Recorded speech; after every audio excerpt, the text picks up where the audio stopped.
oleh Allah sehingga kita dapat selalu sehat dan bersyukur kepadanya.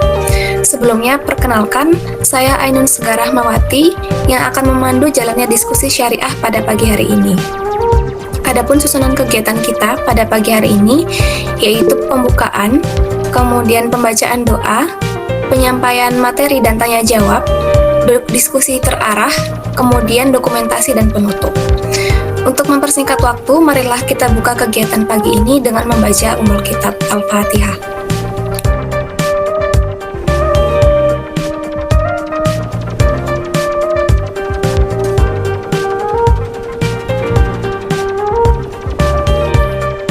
Selanjutnya, yakni pembacaan doa yang akan dipimpin oleh Saudari Hida. Kepada Saudari Hida, waktu dan layar dipersilakan.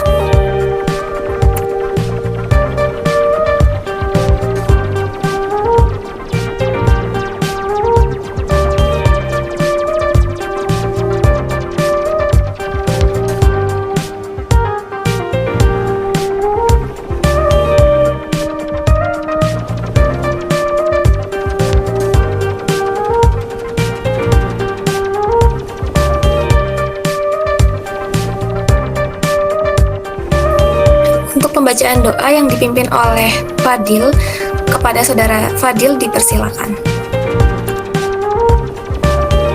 Assalamualaikum warahmatullahi wabarakatuh. Sebelumnya marilah sejenak kita bersama-sama menundukkan kepala, bermunajat kepada Allah agar kegiatan kita pada malam hari ini, pada pagi hari ini diberkahi dan bisa berjalan dengan lancar. Bismillahirrahmanirrahim. Allahumma shalli ala sayyidina Muhammad wa ala ali sayyidina Muhammad.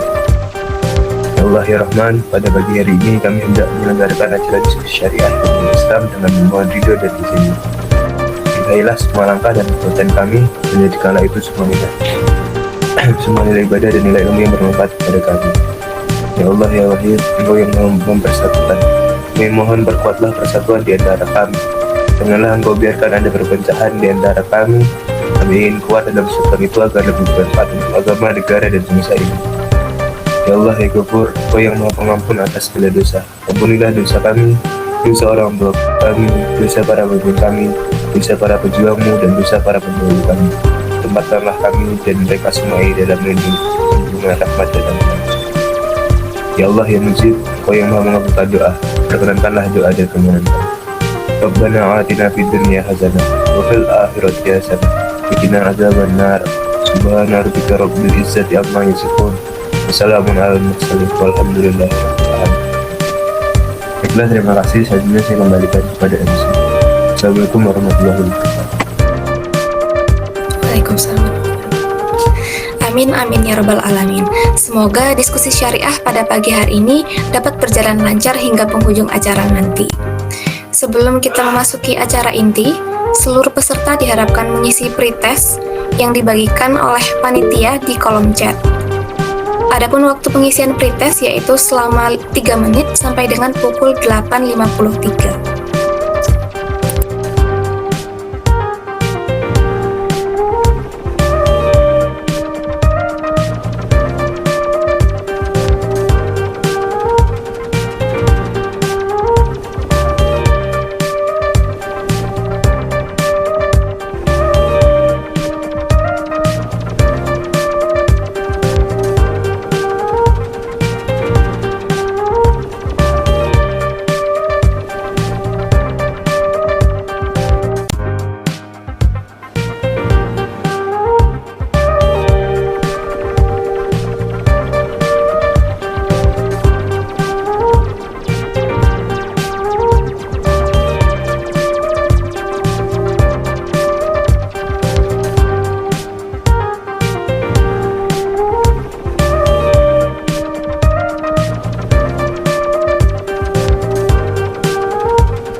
teman-teman yang tidak terkendala jaringan bisa on cam ya.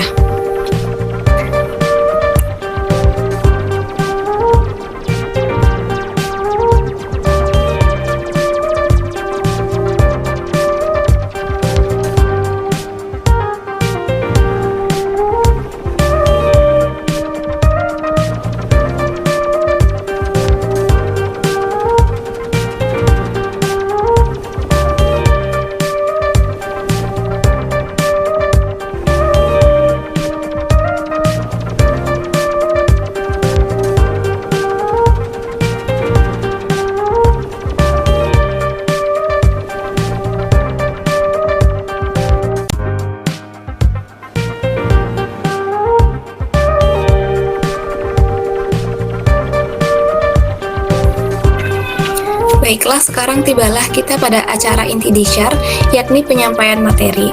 Namun sebelum itu, ada pepatah mengatakan tak kenal maka tak sayang. Maka marilah kita lebih mengenal pemateri kita yang luar biasa pada pagi hari ini. Saya akan membacakan secara singkat kurikulum vitae dari Mbak Eka Rani. Pemateri kita hari ini bernama lengkap Mbak Eka Rani Fitrianingsih yang lahir di Jombang pada 10 Mei tahun 2000. Beliau menempuh pendidikan tinggi di Universitas Airlangga jurusan Ekonomi Islam tahun 2018 sampai 2020. Beliau memiliki banyak sekali prestasi, antara lain juara 3 LKTI Jember Islamic Economic Fair atau JIEF 2020, International Best Paper at 5th Annual Islamic Finance Conference 2021, dan juara 2 P3EI UII Call for Papers. Beliau juga memiliki banyak pengalaman organisasi, antara lain Divisi Keilmuan Himpunan Mahasiswa Ekonomi Islam UNER tahun 2019 sampai 2020, Divisi Hubungan Luar Ikatan Mahasiswa Jombang UNER tahun 2019, Divisi Pembinaan Baca Al-Quran Muslim Student Association of Economic and Business Faculty atau MOSAIK tahun 2019, dan Sekretaris Departemen R&D FOSE Jatim tahun 2021. Beliau juga memiliki banyak sekali pengalaman non-organisasi, antara lain Mentor Olimpiade Al-Fatih 2021, Asisten Penelitian Dosen EKIS UNER 2021, Pembicara Sharing Alumni Al-Fatih 2020, Pemateri DEI KC Forecast UIN Maulana Malik Ibrahim Malang 2021, Pemateri Acara Kemuslimahan UIN Maulana Malik Ibrahim Malang tahun 2021. Selain itu, beliau juga memiliki pengalaman profesional, antara lain Staf Intern Airlangga Executive Education Center tahun 2021 sampai sekarang, dan Minhaj.id, yaitu sebuah fashion muslim store di tahun 2021 sampai sekarang. Nah, itu tadi merupakan CV dari Mbak Eka Rani. Sangat banyak sekali ya pengalaman beliau ini, baik pengalaman organisasi maupun pengalaman non-organisasi, bahkan pengalaman profesional pun juga beliau memilikinya. Sangat menginspirasi sekali ya teman-teman. Baiklah, tak perlu mengundur waktu lagi, penyampaian materi dengan judul Filantropi Islam, keterkaitan generasi milenial terhadap upaya peningkatan ekonomi umat melalui Ziswaf akan disampaikan oleh Mbak Rani. Kepada Mbak Rani, waktu dan layar dipersilakan. Baik, apakah suara saya sudah terdengar jelas, Ainan? Sudah jelas. Baik, terima kasih sebelumnya kepada moderator sudah memberikan kesempatan bagi saya untuk presentasi pada pagi hari ini, dan saya juga berterima kasih kepada teman-teman dari KCLISI yang sudah mempercayai saya untuk membawakan materi ini. Semoga kita di sini belajar bareng ya teman-teman. Jadi saya di sini tidak menggurui teman, kita hanya sharing ilmu aja apa yang saya dapatkan. Mungkin yang teman-teman belum atau sudah dapatkan, kita sharing aja hari ini. Oke, baik. Assalamualaikum warahmatullahi wabarakatuh. Selamat pagi teman-teman semuanya. Alhamdulillah, kita diberikan kesehatan oleh Allah Subhanahu wa Ta'ala sehingga kita bisa berkumpul dalam acara disyar pada pagi hari ini. Semoga teman-teman semua dalam keadaan sehat dan siap untuk belajar bareng tentang Ziswaf pada pagi hari ini. Nah, pada pagi hari ini kita akan membahas mengenai keterkaitan generasi milenial terhadap upaya peningkatan ekonomi umat melalui Ziswaf. Ini menurut saya tema yang unik dan tema yang menarik karena memang Ziswaf itu sangat penting teman-teman di era sekarang ini, namun masih belum optimal karena mungkin kita para generasi milenialnya belum aware sama Ziswaf dan belum ikut andil dalam optimalisasi Ziswaf. Nah, next. Nah, topik yang akan kita bahas pada kali ini, yang pertama kita akan bahas mengenai pengertian Ziswaf sendiri itu apa, lalu macam-macam Ziswaf itu apa, dan urgensi Ziswaf di era modern seperti ini seperti apa, dan peran generasi milenial terhadap peningkatan ekonomi umat melalui Ziswaf. Next. Nah, sebelum kita tahu nih urgensinya zakat, infak, sedekah, wakaf ini apa sih? Kita terlebih dahulu harus tahu pengertian dari masing-masing. Next. Mungkin teman-teman di sini ada yang pasti udah tahu ya, teman-teman kan dikasih. Pasti untuk masalah pengertian teman-teman setidaknya sudah tahu. Nah, kalau zakat nih, misal zakat itu menurut bahasa, zakat itu artinya tumbuh. Tapi menurut istilah zakat itu, menurut kitab Al-Hawi Al-Mawardi, zakat itu pengambilan tertentu dari harta tertentu menurut sifat-sifat tertentu dan untuk diberikan kepada golongan tertentu. Nah, zakat ini sifatnya wajib bagi orang-orang tertentu. Kalau misal zakat fitrah itu wajib bagi semua muslim. Tapi kalau zakat mal itu wajib bagi bagi kaum muslim yang hartanya sudah mencapai nisab. Nah, itulah yang dimaksud pada harta tertentu gitu. Jadi nggak semua orang wajib zakat karena tidak semua orang hartanya mencapai nisab gitu. Lalu golongan tertentu. Nah, kalau untuk selain zakat itu bisa diberikan kepada siapapun. Tapi kalau zakat golongan ada 8 golongan atau 8 asnaf yang berhak menerima zakat. Di antaranya ada fakir, miskin, amil zakat, mu'alaf, al-riqab atau budak, al-riqab atau budak yang memiliki sifat merdeka, terus juga ghorimun, orang yang berhutang, fisabilillah dan ibnu sabil. Nah, itu merupakan arti dari zakat. Terus yang kedua ada wakaf. Kenapa saya nggak bahas langsung ke infak baru, sedekah baru wakaf? Karena nanti akan ada perbandingan antara infak dan sedekah yang mungkin kita sering susah membedakannya. Nah, kalau wakaf sendiri secara bahasa itu artinya tetap atau menetap gitu. Sedangkan wakaf secara terminologi itu artinya di penahanan hak milik atas materi benda untuk bertujuan menyedekahkan manfaatnya. Jadi benda yang diwakafkan itu ya sekedar benda dan harus abadi sifatnya. Tapi kalau yang dimanfaatkan oleh semua orang adalah manfaat dari benda tersebut gitu. Jadi yang tujuan dari wakaf adalah diambil manfaat dari benda yang diwakafkan. Contohnya seperti masjidnya harus tetap ada, maksudnya yang diambil manfaatnya adalah masjid untuk ibadah, jadi manfaatnya adalah untuk ibadah seperti itu. Lalu ada juga next yang ketiga infak sama sedekah.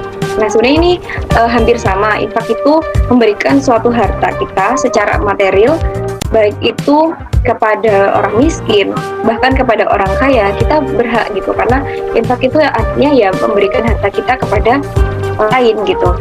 Sedangkan dan kita berhak juga berinfak, baik itu kita orang kaya maupun kita orang yang kurang mampu gitu.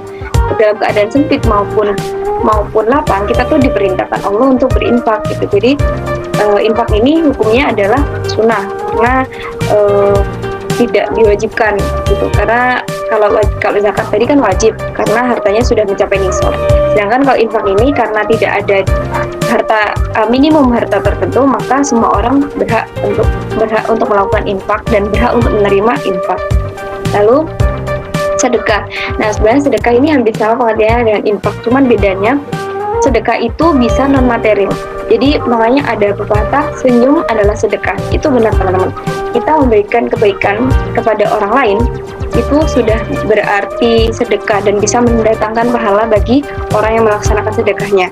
Nah, kalau infak ini berarti sebenarnya masuk ke dalam sedekah, karena infak ini juga memberikan sesuatu tapi yang bersifat material gitu. Itu bedanya infak dengan sedekah. Next.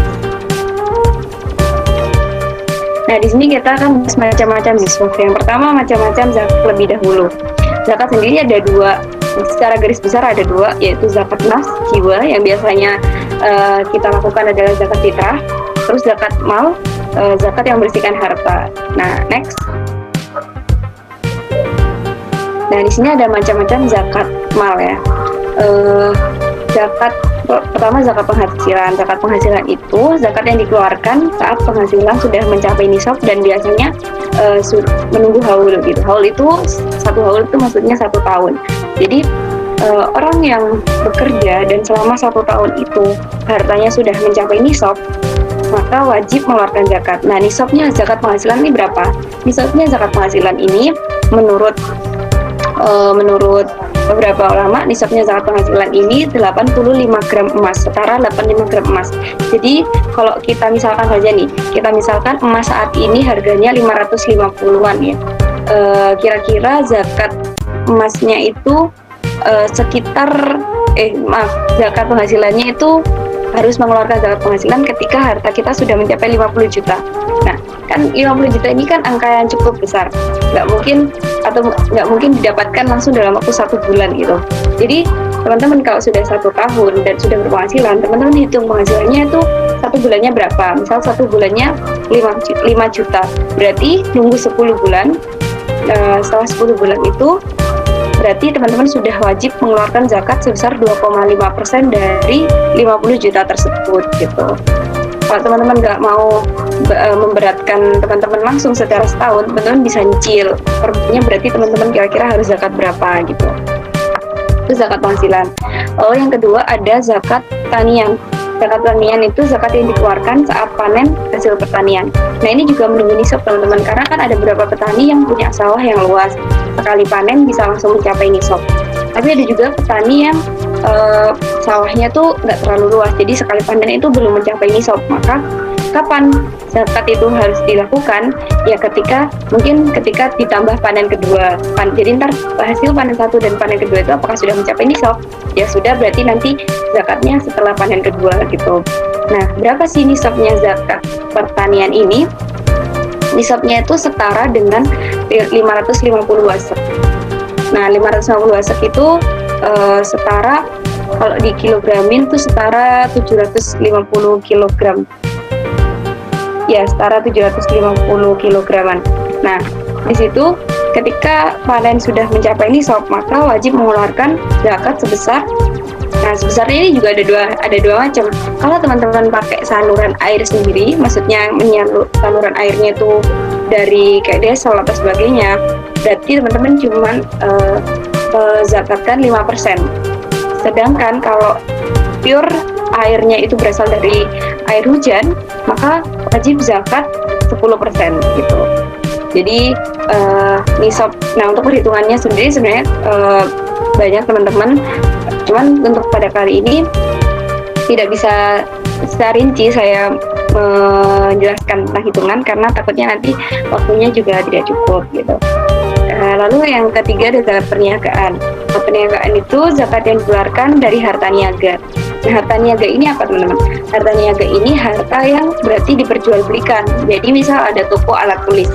Nah, yang termasuk harta niaga adalah alat tulis yang dijual tersebut. Sedangkan kayak etalasenya, terus rak-raknya itu tidak termasuk harta niaga karena dia hanya aksesoris yang tidak diperjualbelikan gitu. Makanya zakat perniagaan ini yang dizakati adalah harta dari apa yang dijualbelikan tadi. Nah, jika harta yang dijualbelikan tadi sudah mencapai nisab, maka wajib untuk berzakat. Nah, nisabnya sama dengan nisab zakat penghasilan ya teman-teman, yaitu setara dengan 85 gram emas. Jadi kalau ada toko yang omsetnya selama 1 tahun mencapai 50 juta lebih bahkan, itu berarti harus mengeluarkan zakat. Lalu yang terakhir ada zakat peternakan. Nah, zakat peternakan ini dikeluarkan jika memiliki hewan ternak seperti unta, kerbau, sapi, kambing. Namun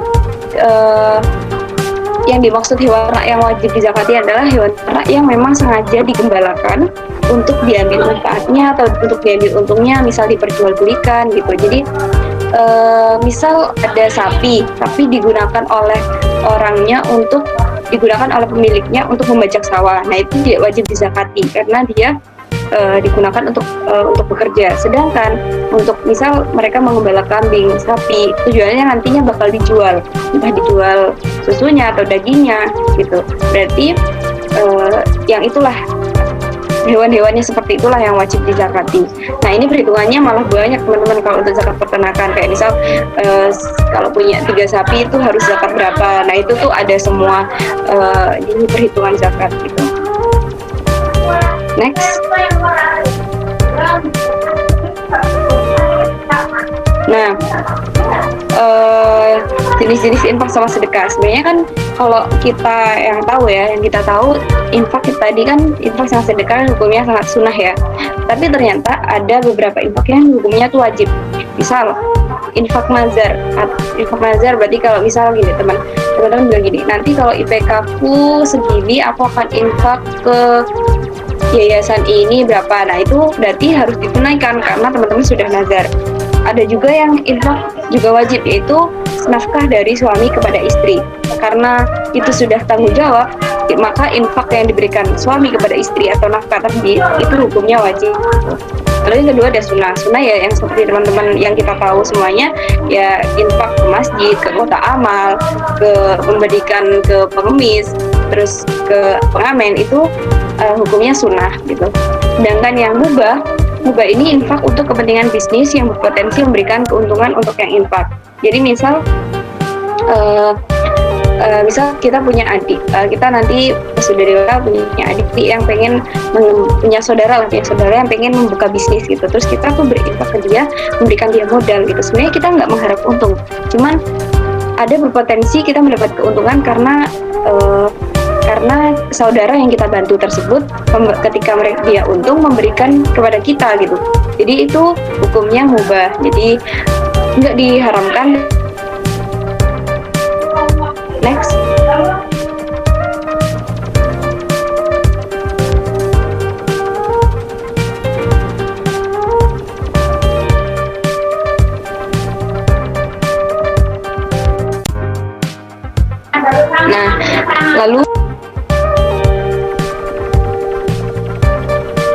Nah, lalu untuk wakaf, jenis-jenis wakaf sendiri ada beberapa macam, tergantung contoh ya peruntukan. Dari segi peruntukannya ada wakaf ahli sama wakaf khairi.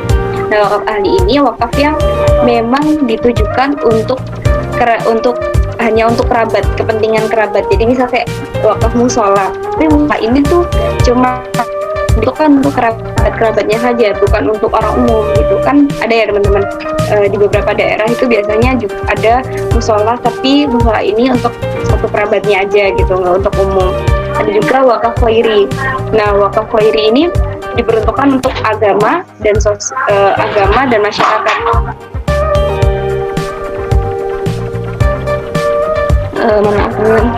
Nah, wakaf khairi ini diperuntukkan untuk masyarakat umum dan bisa dimanfaatkan oleh semua orang gitu. Lalu berdasarkan jenis harta, wakaf ini ada tidak bergerak dan bergerak. Nah, tidak bergerak ini contohnya tanah, itu udah pasti tidak bergerak. Lalu bergerak ini contohnya adalah uang. Wakaf uang itu kan benda bergerak, jadi wakaf uang juga diperbolehkan. Lalu menurut waktunya ada mu'abad sama mu'aqad. Mu'abad itu artinya abadi, jadi wakaf itu diwakafkan dan sifatnya abadi, nggak akan diambil kembali gitu. Dalam kondisi apapun nggak akan diambil kembali gitu. Sedangkan kalau mu'aqad itu sifatnya bisa dalam jangka waktu tertentu. Jadi misal kayak ada rumah, dia mau pergi jauh selama 5-10 tahun misal, terus rumahnya tuh bakal nganggur gitu, maka dia mewakafkan rumah itu selama 10 tahun untuk dijadikan tempat kegiatan sosial apapun, misal dibikin perpustakaan, dibikin kajian atau apa. Nah itu boleh. Terus nanti ketika orang tersebut sudah kembali ke rumahnya setelah 10 tahun sesuai perjanjian, maka wakaf tersebut sifatnya bukan wakaf lagi, tapi sudah kepemilikan individu lagi. Nah itu bisa ada wakaf yang mu'aqqad itu. Lalu sesuai menurut kegunaan ada wakaf zati atau basyir, ada wakaf mistismari. Nah wakaf zati itu wakaf yang langsung kegunaannya tuh bisa langsung digunakan, kayak misal masjid, makam, madrasah, itu bisa langsung digunakan gitu. Tapi kalau bedanya sama wakaf mistismari itu tidak bisa langsung digunakan. Contohnya modal usaha. Nah sekarang ini kan banyak wakaf produktif ya teman-teman. Jadi ada wakaf tuh yang diberikan dalam bentuk modal usaha. Nah kenapa kok nggak bisa digunakan? Karena kan tidak bisa langsung dimanfaatkan. Karena kan nunggu usahanya tadi berhasil, terus untung. Nah untungnya itulah yang baru bisa dimanfaatkan oleh orang gitu. Sedangkan usahanya, modal usahanya tadi kan belum bisa dimanfaatkan secara langsung gitu. Harus dikembangkan terlebih dahulu. Next.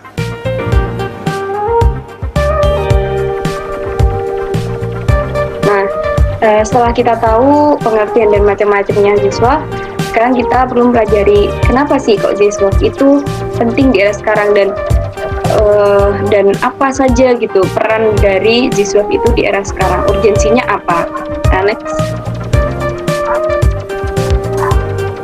Nah, kenapa di sini saya langsung nulis urgensi zis produktif? Karena kita kan membahas era modern. Era modern seperti ini kita butuh penyaluran zakat yang sifatnya itu produktif.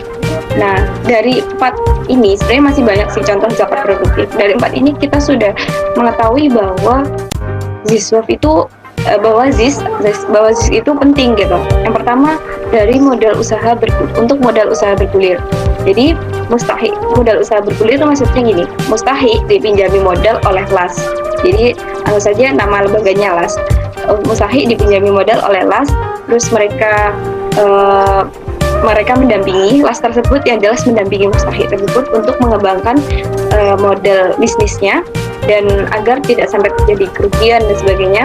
Lalu ketika sudah untung, modalnya tadi dikembalikan kepada LAS secara berangsur. Kenapa kok dikembalikan? Karena kan LAS itu sudah membantu dalam bentuk modal. Nah nanti kan mereka untung dari hasil modalnya tadi.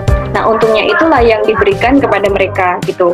Jadi tapi ini tidak serta-merta semuanya dibikin kayak seperti ini. Yang bisa diberikan bantuan berupa modal usaha bergulir ini biasanya orang-orang yang masih sanggup berusaha, fisiknya masih kuat, bukan lansia, yang dimana misal masih bapak-bapak atau ibu-ibu yang belum lansia, belum tua, itu bisa dikasih modal usaha bergulir seperti ini. Nah gitu, jadi modalnya ini tetap dikembalikan ke LAS agar apa? Agar bisa dimanfaatkan untuk melakukan pembiayaan atau modal usaha lagi, memberikan modal usaha lagi ke orang lain yang membutuhkan lagi gitu. Jadi kan kalau begini mustahik juga tidak hanya konsumtif, hanya tidak menikmati hartanya terus habis, terus nanti dikasih lagi. Jadi lebih ke mustahik ini mengelola zakatnya, terus dijadikan modal, dijadikan keuntungan, terus keuntungannya dia miliki sendiri, tapi modalnya dia kembalikan. Dan mustahik juga biasanya diajari untuk menjadi muzaki ketika keuntungannya sudah mencapai nisab, ketika hasil penjualannya sudah mencapai nisab.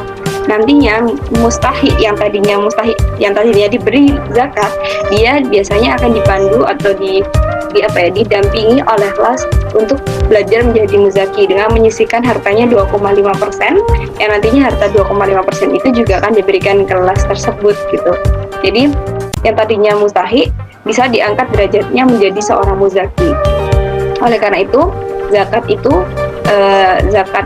zakat infak sedekah itu ketika disalurkan secara produktif, maka hasilnya juga akan lebih bagus lagi untuk ekonomi keluarga, ekonomi umat gitu. Lalu kita memberikan alat usaha. Nah ini sebenarnya hampir sama kayak modal usaha, cuman ini lebih ke memberikan alatnya, bukan dalam bentuk uang. Biasanya ini becak, mesin jahit gitu. Nah kalau becak ini juga harus melihat siapa yang layak mendapatkan becak. Kan nggak mungkin lansia dikasih becak gitu kan, nanti becaknya nggak akan berguna. Jadi yang bisa, yang kira-kira masih fisiknya masih kuat, dikasih becak atau dikasih mesin jahit. Nah, kasih mesin jahit ini juga tidak serta-merta diberikan kepada yang tidak bisa jahit, atau mungkin bisa diberikan ke yang tidak bisa jahit, tapi LAS ini juga melakukan pendampingan atau pelatihan. Jadi dana LAS itu tidak hanya digunakan untuk memberikan alat-alat usaha, tapi dana zakat atau infak sedekahnya itu juga digunakan untuk mengadakan pelatihan untuk teman-teman mustahik yang masih bisa bekerja, kayak seperti menjahit dan sebagainya. Lalu memberikan hewan ternak. Nah, memberikan hewan ternak ini juga diberikan kepada yang mampu dan layak. Yang layak yang pastinya adalah orang yang masuk ke golongan 8 asnaf kalau zakat ya.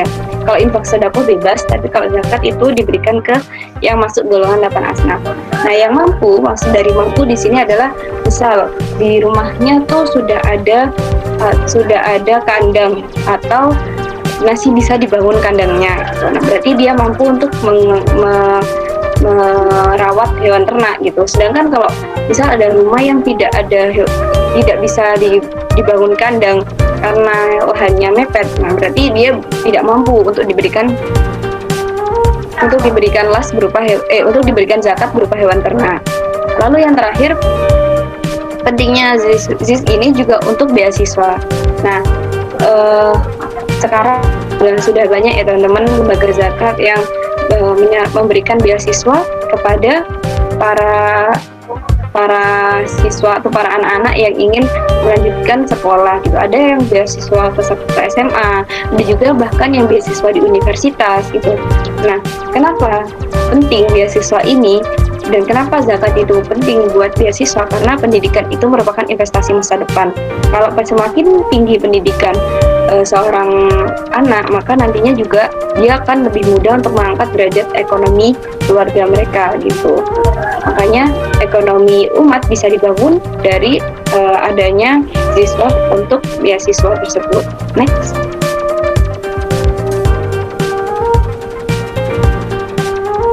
Nah, kalau tadi urgensi ZIS atau zakat infak sedekah, kalau ini urgensi wakaf di era modern. Nah, yang pertama ada wakaf pertanian. Wakaf pertanian ini berarti mewakafkan lahan yang dimana lahan tadi dikelola, terus manfaatnya bisa dimanfaatkan untuk umat. Jadi misal di suatu dusun ada orang wakaf lahan pertanian, terus pokoknya nanti manfaatnya itu digunakan untuk orang-orang di dusun tersebut. Berarti nanti setelah panen dikelola bersama, terus setelah panen nanti hasilnya baik itu padi misal atau buah-buah dan sayuran, hasilnya itu bisa dimanfaatkan oleh semua orang yang ada di dusun itu. Nah, atau mungkin kalau dijual berarti hasilnya bisa dimanfaatkan bersama juga, entah digunakan untuk membantu orang yang kesusahan, fakir miskin dan sebagainya. Nah, cuman wakaf ini nggak ada peruntukan golongan ya teman-teman. Jadi siapa saja bisa memanfaatkannya, nggak memandang hanya orang miskin yang bisa memanfaatkan manfaat dari harta wakaf sendiri, tapi orang kaya pun juga bisa memanfaatkan manfaat dari harta wakaf tersebut. Terus yang kedua ada wakaf ternak.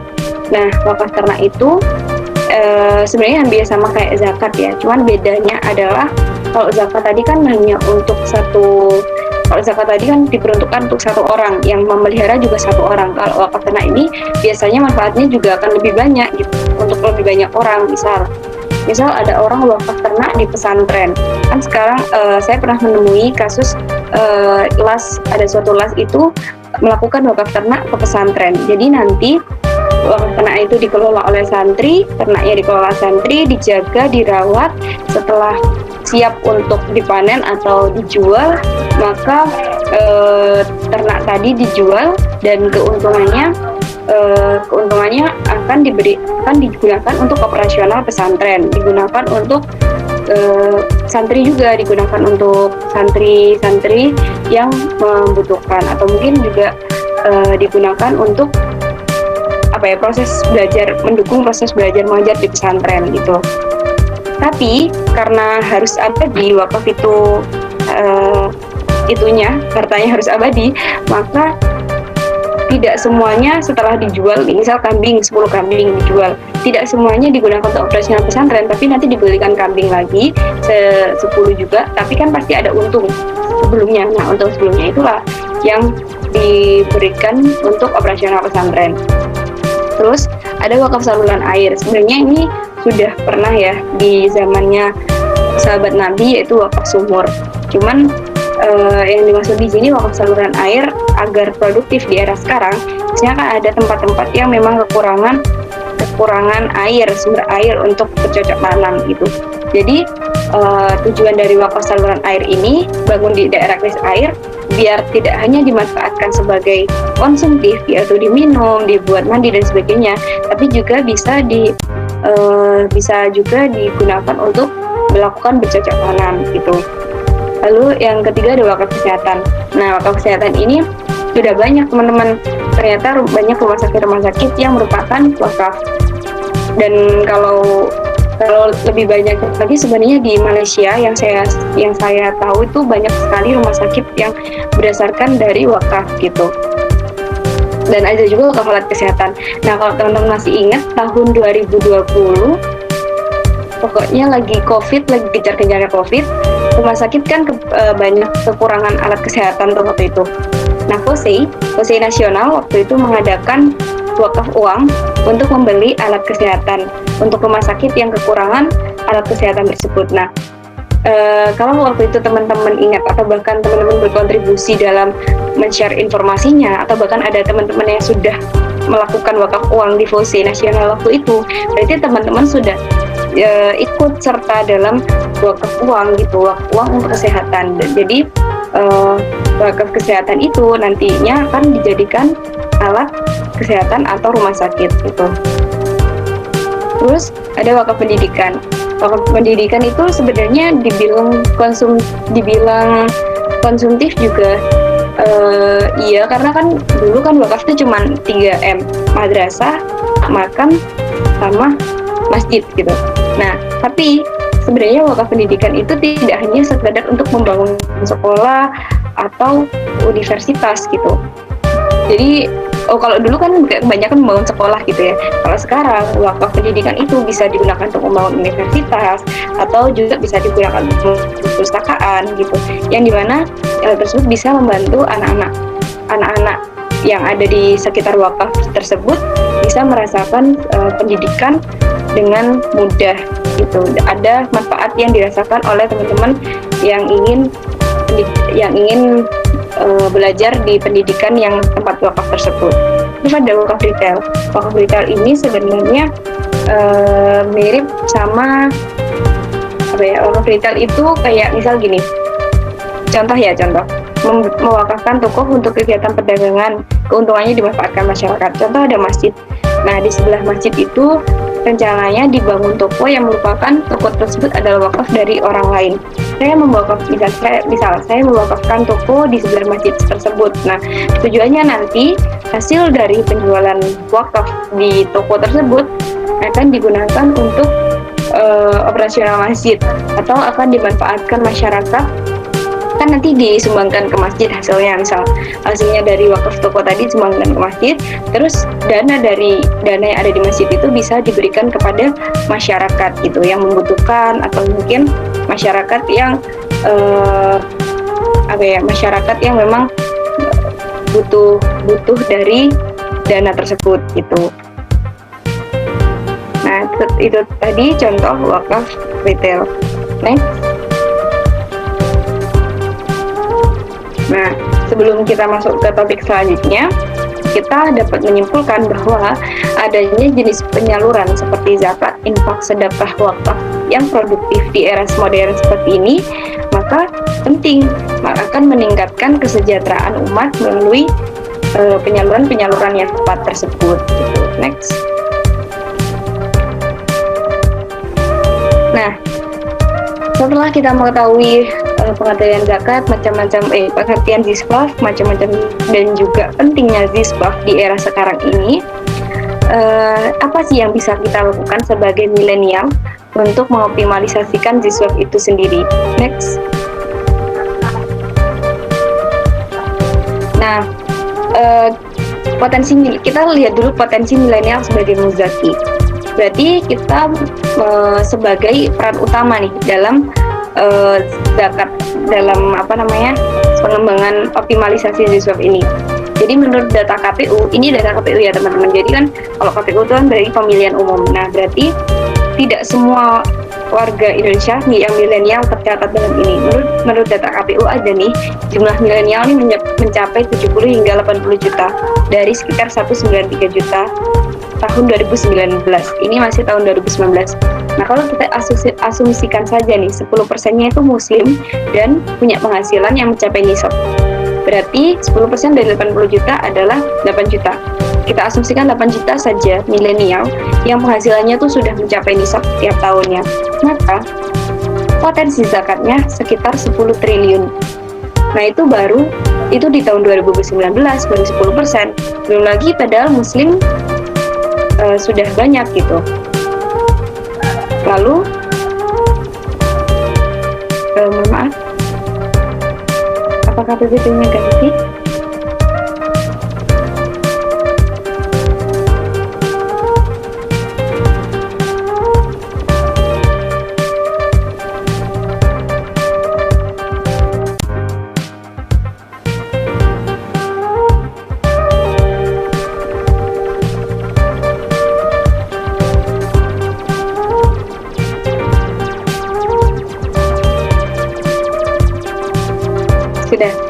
Sudah, terima kasih.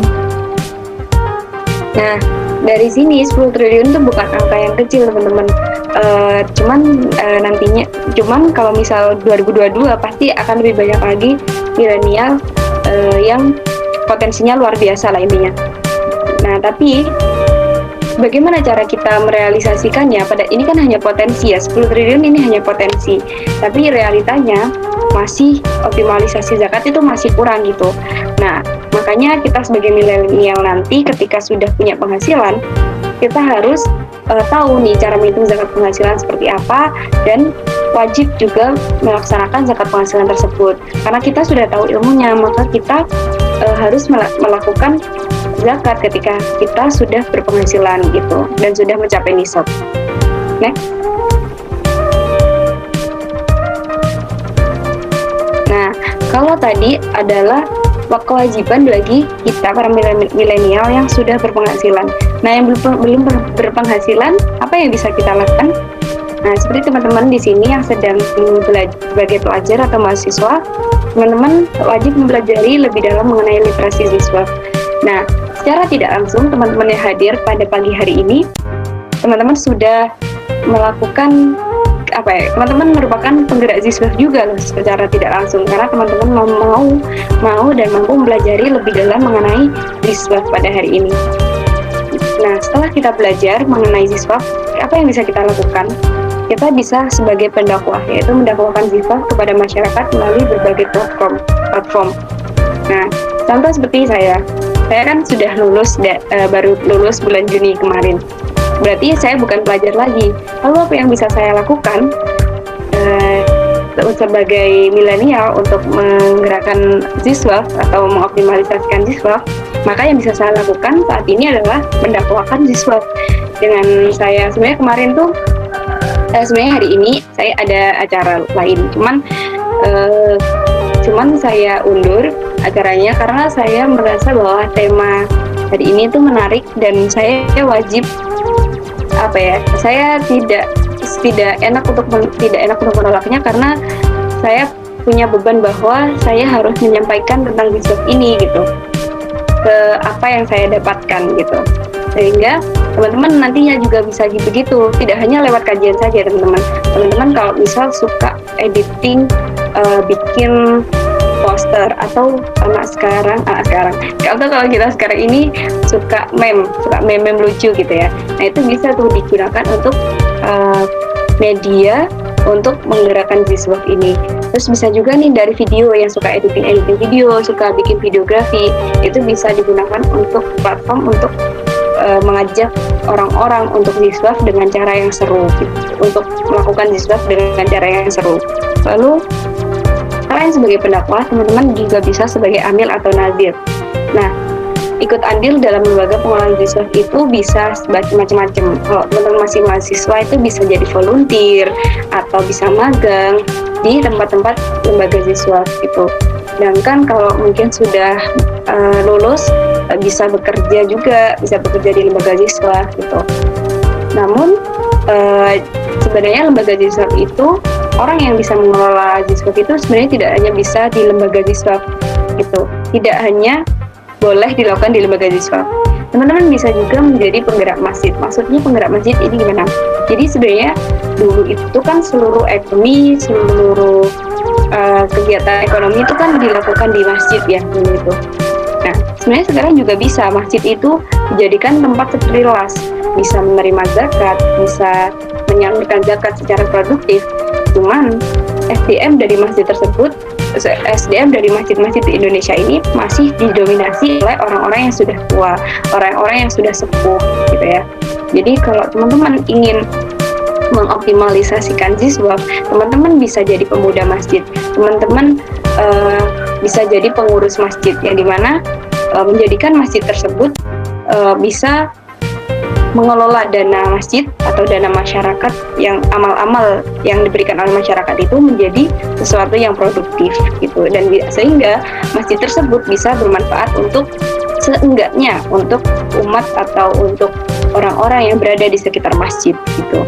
Karena banyak teman-teman dari sekarang masjid-masjid itu yang masjid besar, cuman pengurus masjidnya ini tidak bisa mengelola dananya, maka hanya sekedar menumpuk di masjid hanya dan untuk operasional masjid gitu. Sedangkan orang-orang di sekitar masjid masih ada yang kelaparan dan sebagainya.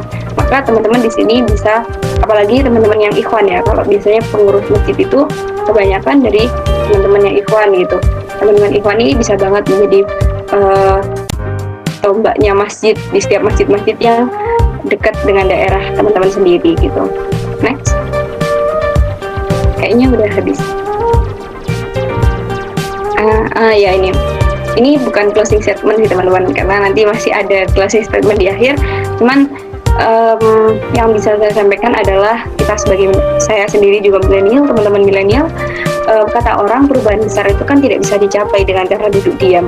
Nah, sama dengan kesejahteraan ekonomi umat, kita tidak bisa sekedar mengedarkan yuk kita sejahterakan ekonomi umat tapi kita tetap duduk diam, itu nggak bisa. Kesejahteraan ekonomi umat tidak bisa dicapai kalau kita milenialnya, para milenialnya, para pemudanya tidak mau bergerak untuk mengoptimalisasikan Ziswaf di Indonesia itu sendiri. Mungkin itu saja dari saya untuk materi hari ini. Terima kasih. Saya kembalikan kepada moderator.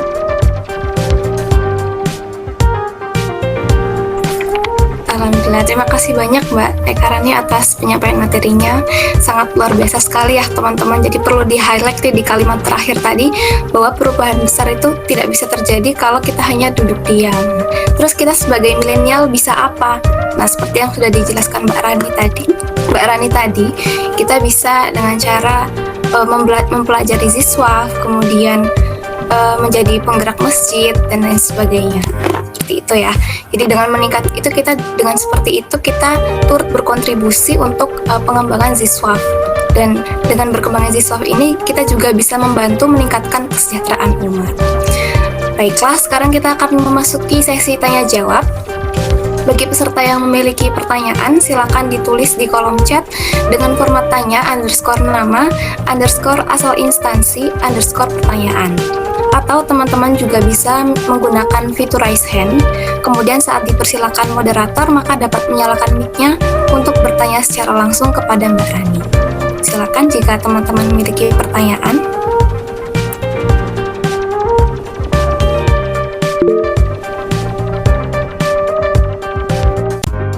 Baik, kepada Kak Muhammad Kanfani dipersilakan.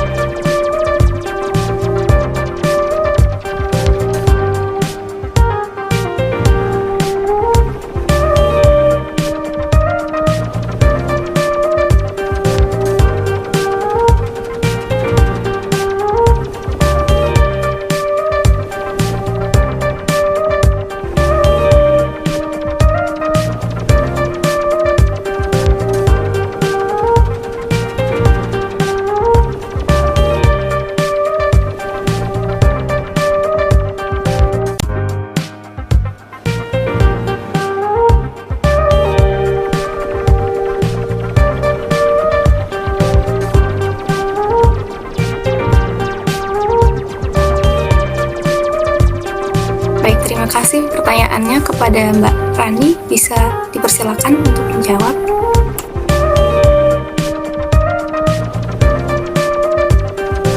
Baik, pertanyaannya sangat bagus ya teman-teman. Di sini saya mencoba menjawab. Saya juga sebenarnya tidak bisa karena saya tidak bekerja di lembaga zakat. Jadi saya sebenarnya kurang tahu faktor realnya ya, faktor ini hanya asumsi atau yang mungkin sering saya dengar. Kenapa kok realisasi dari zakat ini sangat rendah banget dan sangat berbanding terbalik dengan potensinya gitu. Jadi kan sebenarnya yang pertama ya, kita saja mahasiswa yang belajar ekonomi Islam, kita saja kadang masih awam gitu dengan ziswaf itu sendiri. Bahkan perhitungannya pun kita juga masih belum tahu. Bahkan saya sendiri kalau tidak melihat catatan, saya juga kurang tahu hitungannya seperti apa gitu. Nah, itu pertama, rendahnya literasi masyarakat Indonesia khususnya yang Muslim kalau tentang zakat itu sendiri. Bahkan kita saja nggak tahu gitu kalau zakat itu wajib gitu. Banyak sekali orang-orang yang kaya di Indonesia dan orang-orangnya dalam Muslim, bahkan orang kaya keberapa gitu di Indonesia juga Muslim. Tapi mungkin mereka orang-orang yang kaya itu, orang-orang yang punya yang seharusnya menjadi muzaki itu nggak tahu kalau zakat mal itu wajib gitu. Yang kita tahu semuanya adalah cuman zakat fitrah itu wajib gitu. Sedangkan zakat yang penghasilan, pertanian, banyak orang yang punya sawah luas tapi nggak berzakat karena mereka tahu kalau nggak tahu kalau zakat itu wajib. Jadi pertama literasi. Kedua, kalau misal pun ada orang yang tahu bahwa zakat itu wajib, mereka ini cenderung tidak percaya kepada las. Jadi mereka biasanya, saya pernah menemui langsung nih orang yang memang dia tuh kaya dan sudah semestinya mereka itu dia bilang kalau saya nggak pernah zakat tuh ke lembaga zakat, ya saya berikan langsung aja ke orangnya gitu. Kenapa? Karena mereka nggak percaya sama lembaga zakat gitu. Mereka nggak percaya dananya tuh disalurkan kemana. Mereka tuh jadi kebanyakan masyarakat nggak percaya akan lembaga zakat itu, sehingga banyak zakat itu yang diberikan langsung oleh orang door to door gitu loh. Kayak misal tetangganya yang fakir miskin, maka langsung diberikan ke fakir miskin tersebut dalam bentuk konsumtif yang dimana diberikan dalam bentuk sembako dan lain-lain, yang artinya ya tetangganya tersebut juga nggak berkembang. Mereka hanya dapat bantuan tapi tidak berkembang sampai bisa menjadi muzaki gitu. Berbeda lagi kalau zakat itu disalurkan lewat lembaga las yang berwenang, karena lembaga las bisa menyalurkan ke dalam bentuk zakat-zakat produktif kayak yang tadi sudah saya sebutkan. Nah, sebenarnya mengenai ketidakpercayaan masyarakat sendiri itu sebenarnya juga berarti kalau dihubungkan dengan las tadi, pertanyaan kedua, las ini efektif nggak sih di Indonesia? Kok banyak banget, tapi kalau zakat masih belum efektif gitu. Nah, berarti ada yang salah dengan ada yang saya nggak berani ngomong kalau las salah. Cuman intinya ada yang kurang maksimal dari las di Indonesia ini. Bahkan kemarin sampai ada penyelewengan dana di salah satu las itu, berarti itu bahkan malah akan membuat masyarakat Indonesia itu semakin nggak percaya dengan las. Nah, hal-hal oknum-oknum seperti inilah yang membuat masyarakat itu akhirnya memilih untuk, kalau misal dia udah tahu kalau zakat itu wajib, memilih untuk menzakatkan sendiri ke orang lain, ke orang secara langsung gitu. Mereka nggak percaya lagi dengan las, apalagi melihat kasus yang kemarin itu. Nah, mungkin salah duanya yaitu tadi literasi masyarakat yang kurang, terus juga ketidakpercayaan masyarakat terhadap las gitu. Kalau untuk masalah apakah las sudah efektif tadi itu sebenarnya mohon maaf, saya juga tidak berhak untuk menjawab karena saya juga belum merasakan atau mungkin belum tahu kinerjanya las. Salah satu las di Indonesia saja saya belum tahu kinerjanya seperti apa. Cuman ya tadi dari las yang besar saja yang kita tahu kemarin kasusnya itu malah membuat masyarakat semakin tidak percaya dan semakin enggan untuk melakukan melakukan zakat, infak, sedekah, wakaf melalui les di Indonesia gitu. Mungkin itu sih yang bisa saya jawab. Apa ada tanggapan? Untuk Kak Kanfani bagaimana? Apakah ada tanggapan? Terima kasih Kak menjawab sekali. Oke, terima kasih kembali untuk Kak Kanfani atas pertanyaannya. Silakan jika teman-teman ada yang ingin bertanya lagi, dipersilakan.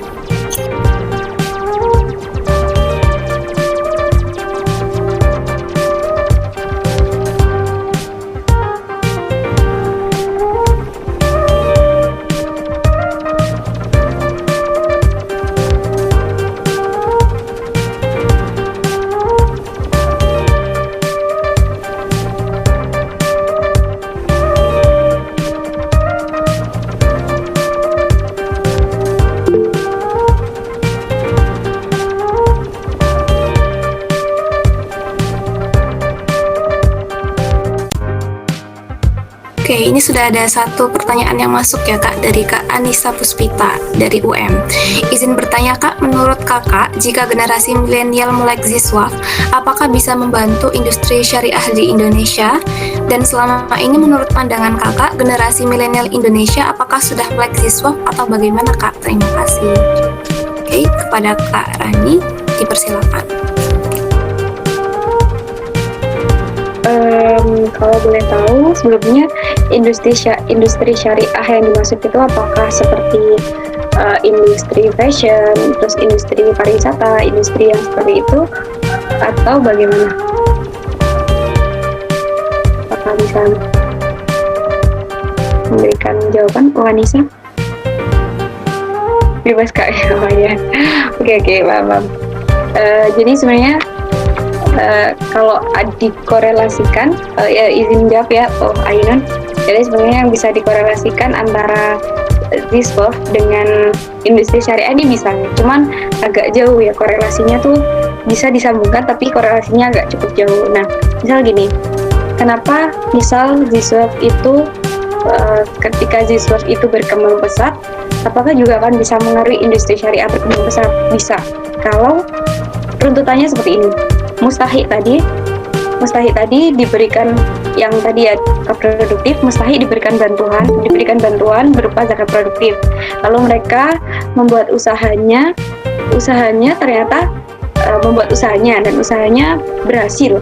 Lalu dia menjadi muzaki.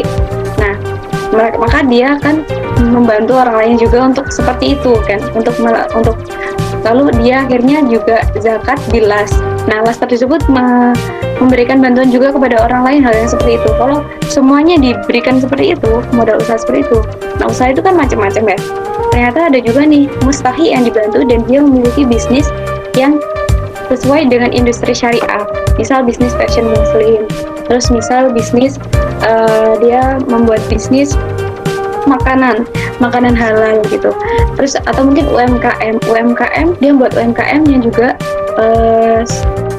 dan mengurus sertifikasi halal, sehingga UMKM dia itu misal UMKM makanan, berarti makanan dia sudah bersertifikasi halal, sehingga kalau semakin banyak orang yang melakukan produksi, semakin banyak orang yang mempunyai usaha di bidang makanan halal, fashion muslim, sehingga itu kan masuk ke dalam industri syariah. Nah, maka juga akan bisa membantu meningkatkan industri syariah di Indonesia gitu.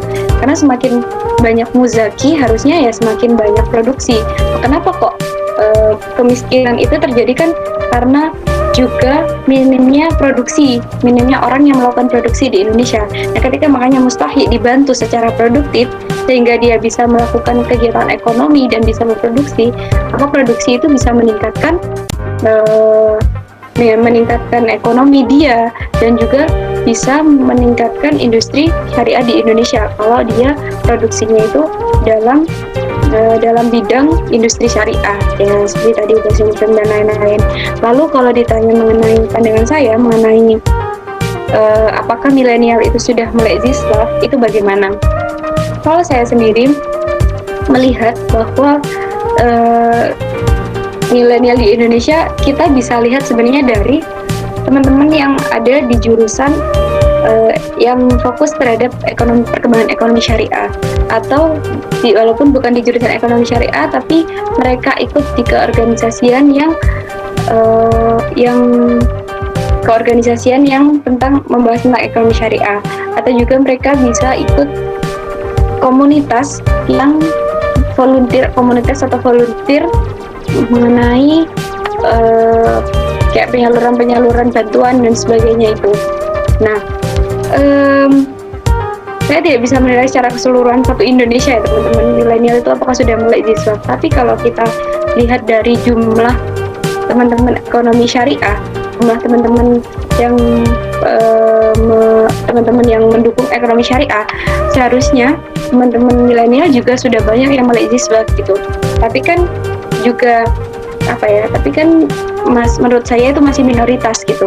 Kita teman-teman penggerak ekonomi syariah itu bukannya milenial aja, itu kita masih minoritas sebenarnya daripada yang non ekonomi syariah gitu. Apalagi dari segi milenial saja kita itu sebenarnya masih termasuk minoritas dalam hal di Indonesia ya. Di Indonesia secara keseluruhan kita tuh masih minoritas, sehingga saya rasa kalau di dasar melek Ziswaf harusnya belum. Kenapa? Yaitu tadi hasilnya sudah terbukti. Menurut tadi Kak Muhammad Kafani sudah dilihat bahwa potensi sama realisasinya Ziswaf aja masih sangat jauh gitu. Berarti kan otomatis memang kita SDM-nya di Indonesia juga masih belum melek Ziswaf. Kalau kita sudah melek Ziswaf artinya ya semakin meningkat, harusnya dari dulu nggak di 1% itu realisasi sama optimalisasinya, harusnya terus selalu meningkat antara realisasi dan realisasi dan juga potensi dari zakat atau Ziswaf itu sendiri. Menurut saya begitu, Hanisa.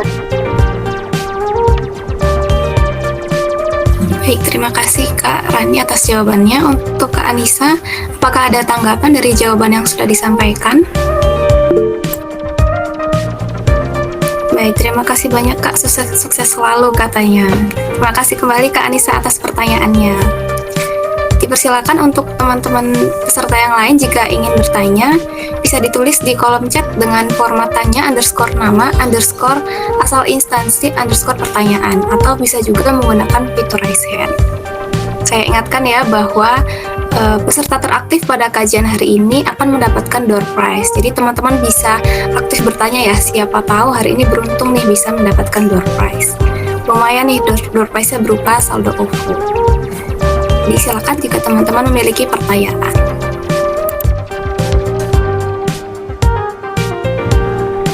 Sambil menunggu teman-teman yang lain, saya izin bertanya ya Kak. Tadi waktu jawaban di pertanyaan pertama tadi kan sempat ceritanya orang kaya itu yang tidak percaya sama lembaga las, kemudian dia membagikan sendiri gitu ya Kak, berupa konsumsi ke tetangga-tetangganya. Nah, kalau misalkan zakat malnya dilakukan seperti itu, apakah bisa, menurut Mbak Rani, apakah dikatakan sah, ataukah zakat mal itu harus melalui amil gitu Kak?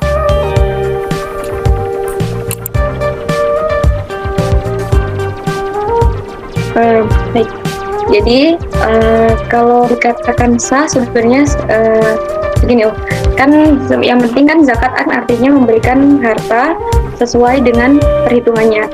Selagi orang tersebut sebenarnya sudah tahu perhitungannya misal 2,5% dari penghasilannya dan sudah pas, maka diberikan kepada orang lain itu sebenarnya sah-sah saja gitu, dan sudah termasuk melaksanakan kewajiban dia membayar zakat gitu.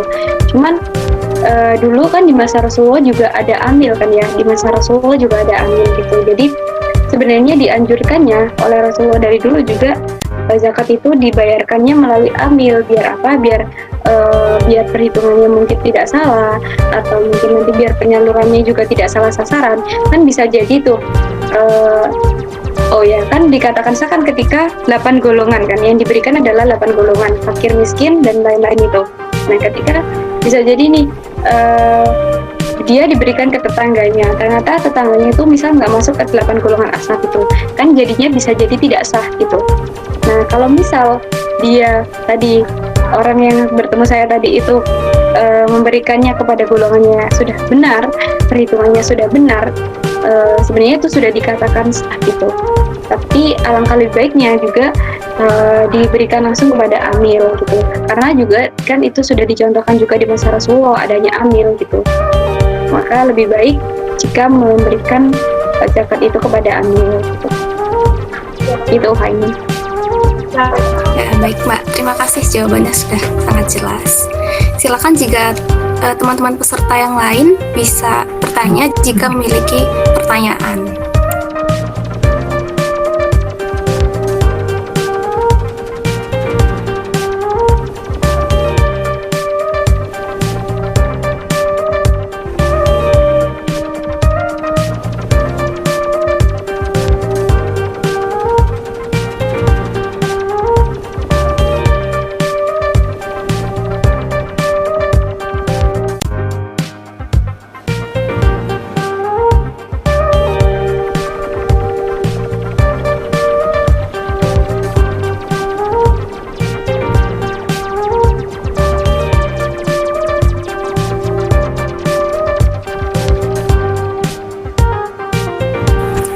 Baiklah, karena terbatasnya waktu dan sudah tidak ada pertanyaan lagi, kita akhiri sesi tanya jawab di sini. Terima kasih kepada teman-teman yang sudah bertanya. Semoga dengan sesi tanya jawab ini bisa menambah pemahaman kita mengenai peranan kita sebagai generasi milenial untuk meningkatkan perekonomian melalui siswa. Nah, setelah kita mendapatkan materi yang sangat luar biasa dari Mbak Rani, selanjutnya kita akan memasuki sesi diskusi terarah. Peserta diharapkan menyalakan mic-nya untuk berpendapat di dalam topik yang akan saya sebutkan setelah ini. Dan jangan lupa ya, saya ingatkan lagi untuk peserta teraktif pada kajian hari ini akan mendapatkan door prize berupa saldo OVO. Jadi sayang banget nih kalau sampai terlewatkan. Langsung saja, topik yang akan kita diskusikan hari ini adalah Ziswaf dalam konteks ceramah UYM, sesuaikah dengan prinsip Islam? Itu tadi adalah topik yang akan kita diskusikan hari ini. Nah, untuk memahami topik, untuk lebih memahami topik yang akan kita diskusikan, mari kita lihat tayangan video berikut ini. Kepada panitia yang bertugas dipersilakan.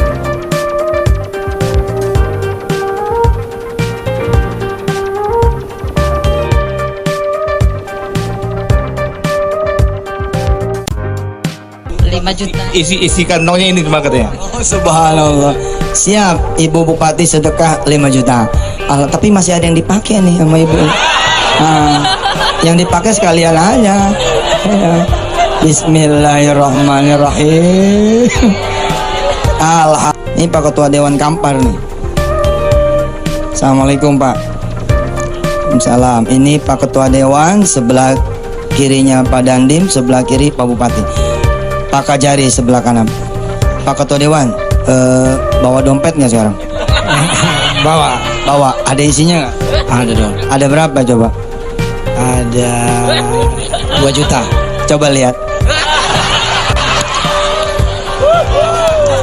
Lihat dulu. Subhanallah. Sip, keluarin sini. Mantap. Masih ada tuh. Anggap ini 2 juta ya. Anggap ini 2 juta. Pak Ketua Dewan, kalau Pak Ketua Dewan sedekahnya 100.000, pegang ini, pegang. Kalau sedekahnya 100.000, Pak Ketua Dewan dapatnya berapa? 1 juta. 1 juta. Ini saya pulangin yang 100. Yang 1,9 sini. Enggak salah nangkep nih. Gede dapatnya. Kalau 1,9 jutanya Pak Ketua Dewan yang disedekain dapat berapa? 19 juta. Pak Ketua Dewan pilih yang 1,9 jadi 19 apa pilih yang 100? Yang besar. Yang besar. Alhamdulillah. Mana kantong? Kantong. Pis, pegang pis. Asisten ya. Makasih Pak. Pak Kajari. Mas, tadi saya bilang siapa di antara saudara semua yang punya mobil yang pengen dialog sama saya. Mas, mobilnya apa? All New Avanza. All New Avanza. Kalau beliau salaman sama saya, besok dia pakai mobil Alphard. Malam ini nih salaman sama saya, besok dia pakai mobil Alphard. Mengerti maksudnya? Kalau Mas Rozak mau sedekain itu Avanza, kita salaman, besok mobil Alphard bakal parkir. Kira-kira percaya nggak? Insya Allah. Percaya nggak? Insya Allah. Percaya nggak? Percaya.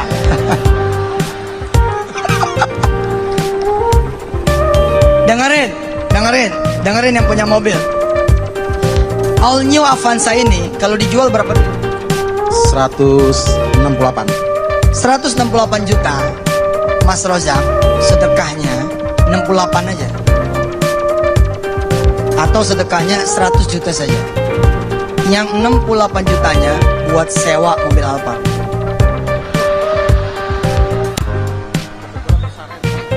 Lihat. Kalau mobil Alphard kita pakai dari tangan pemakai, maka insya Allah biaya sewanya itu kurang lebih 20 juta per bulan. Kalau beliau kemudian sewa mobil Alphard dengan anggaran 60 juta, beliau bisa pakai mobil Alphard itu 3 bulan. Tapi nggak ada yang nyewa. Oke, kalau nggak ada yang nyewain, mobil Kijang. Kijang itu kira-kira 10 juta udah paling baru. Berarti kalau Mas pakai mobil Kijang, sewanya itu bisa 6 bulan, betul? Saya kasih tahu cara seperti ini. Begitu sedekah nih Avanza, Mas nggak hilang mobil, karena tetap punya mobil, yakni mobil Kijang. Bedanya mobil Kijangnya ini sewaan. Oke? Bisa dipakai selama 6 bulan. Bagaimana kemudian nanti bulan ke-7? Bulan ke-7 kita serahkan sama Allah Subhanahu wa taala. Allah akan mengganti 100 juta dikali 10, 1 miliar. 1 miliar beli aja mobilnya lagi. Subhanallah. Mau salaman kira-kira? Subhanallah. Luar biasa. Mobil Avanza. Makasih Mas.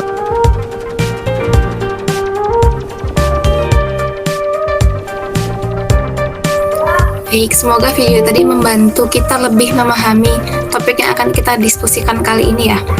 Jadi saya ulangi sekali lagi, topik yang akan kita diskusikan hari ini adalah ziswaf dalam konteks ceramah UYM sesuaikah dengan prinsip Islam? Baik, bagi teman-teman silakan menyampaikan pendapatnya mengenai pertanyaan tersebut, apakah sesuai atau tidak, beserta alasannya. Silakan ditulis di kolom chat dengan format nama _asal instansi _izin menanggapi, atau teman-teman juga boleh menggunakan fitur raise hand bila ingin mengemukakan pendapatnya. Silakan jika teman-teman ingin berpendapat.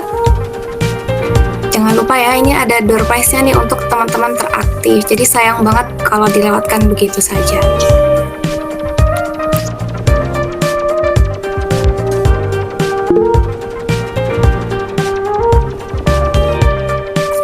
Baik, untuk Kak Zaki Fadil dipersilakan menyampaikan pendapatnya.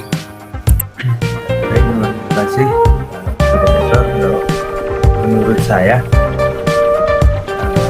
sedekah dalam konteks ceramah yang disampaikan oleh Mansur ini saya kurang setuju, karena kan sedekah tuh dasarnya keikhlasan, dan kalau bisa seingat saya ya, kalau sedekah tangan kiri lebih baik, nggak tahu. Nah, dengan adanya konteks sedekah yang kayak gini, yang bersifat umum, yang diperjuangkan orang-orang bakal cenderung bersedekah untuk mendapatkan pengakuan. Dan biasanya ya kalau sudah didatengin kayak gitu di depan banyak orang, dan biasanya kan yang didatengin orang-orang penting. Nah itu tuh biasanya mereka akan malu kalau nggak ngasih, atau takut elektabilitasnya turun dan lain-lain. Jadi saya rasa kalau sedekahnya ditekniskan begitu, sedekahnya ya jadi nggak ikhlas karena ada alasan lain gitu. Terima kasih. Baik, terima kasih Saudara Zaki Fadil atas pendapatnya. Kemudian saya kembalikan ke forum, apakah ada ingin menanggapi tanggapan dari Saudara Zaki Fadil? Bisa berupa setuju atau tidak setuju dengan pendapat sebelumnya, atau boleh menyampaikan pendapat lain. Silakan. Tadi sepertinya ada yang raise hand. Oke, Kak Miftahul Huda, apakah ingin menyampaikan pendapatnya? Mohon izin ya, boleh sih mau menyampaikan sedikit. Jadi menurut saya sangatlah tidak setuju dengan sedekah yang dilatar belakangi oleh ceramahnya tadi, yang di video yang ditayangkan tadi. Karena kenapa? Hampir sama sih dengan pendapatnya Mas Zaki tadi, bahwasanya ketika bersedekah itu jangan sampai tangan kiri kita mengetahui gitu. Jadi begini, mungkin tadi orang-orang itu kenapa kok dia mau itu karena terpaksa. Bahwasanya sedekah itu dimulai dari keikhlasan hati sendiri. Ketika hati itu terpaksa ketika mau bersedekah, maka sedekah itu sama saja dengan sedekah dengan keterpaksaan, dan itu menjadi kan sedekah itu sifatnya haram seperti itu kan. Terus juga begini, kalau kita bersedekah itu kan, bersedekah itu ada banyak ya jenisnya, ada yang diperlihatkan, ada yang tidak. Contohnya yang diperlihatkan seperti ketika kita tersenyum saja udah dianggap sedekah ya kan, kita tersenyum saja itu sudah sedekah. Dan kalau sedekah yang tidak wajib diperlihatkan itu adalah kayak kita mau beramal atau gimana, yang seperti tadi yang saya katakan, ketika kita sedekah jangan sampai tangan kiri kita mengetahui, seperti itu Kak. Mungkin kalau ada salah kata mohon maaf. Baik, terima kasih Kak Miftahul Huda atas pendapatnya. Selanjutnya untuk Kak Muhammad Kanfani dipersilakan menyampaikan pendapatnya.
Baik, terima kasih Kak Muhammad Kanfani atas pendapatnya.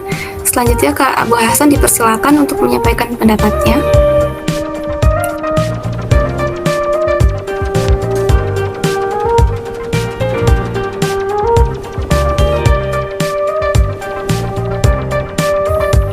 Untuk Kak Abu Hasan, apakah ingin menyampaikan pendapatnya?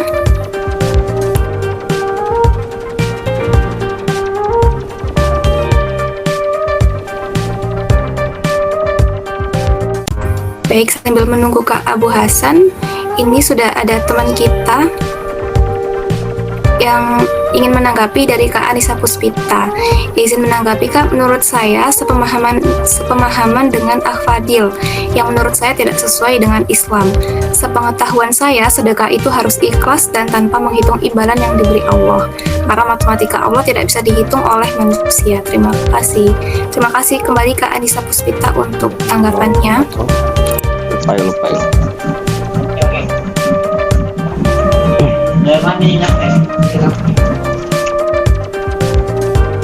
Silakan Kak Abu Hasan untuk menyampaikan pendapatnya.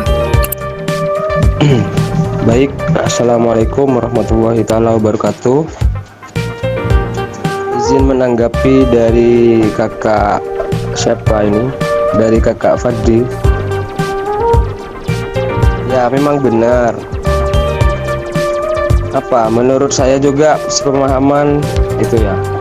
Yang menurut saya tidak sesuai dengan Islam itu, katanya kakak siapa ini? Kakak Fadli itu barusan, sedekah itu harus ikhlas dan tanpa menghitung imbalan yang diberikan oleh Allah.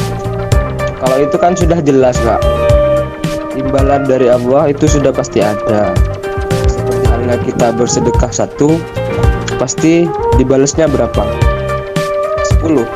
Seperti halnya ceritanya Sayyidina Ali ketika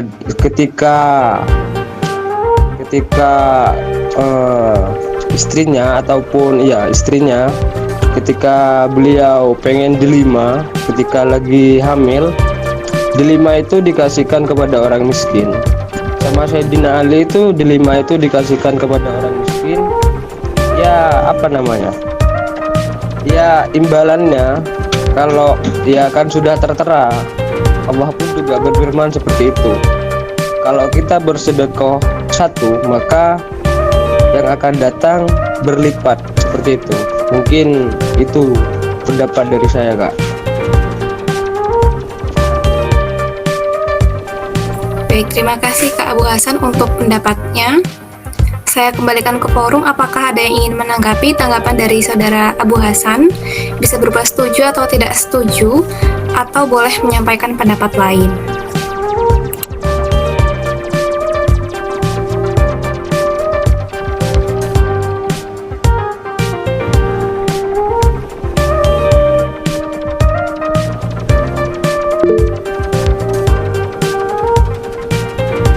Baik, kepada Kak Muflihatun Nikmah dipersilakan menyampaikan pendapatnya. Baik, terima kasih moderator. Saya ingin menanggapi untuk tanggapan sebelumnya. Saya setuju semuanya sih. Mungkin ini konteks ziswaf dalam ceramah yang tadi sudah kita lihat itu sepertinya kurang berkenan.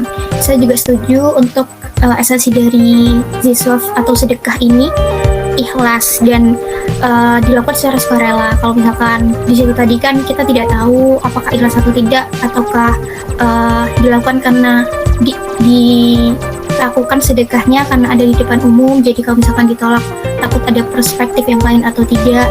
Kemudian untuk tadi ada tanggapan yang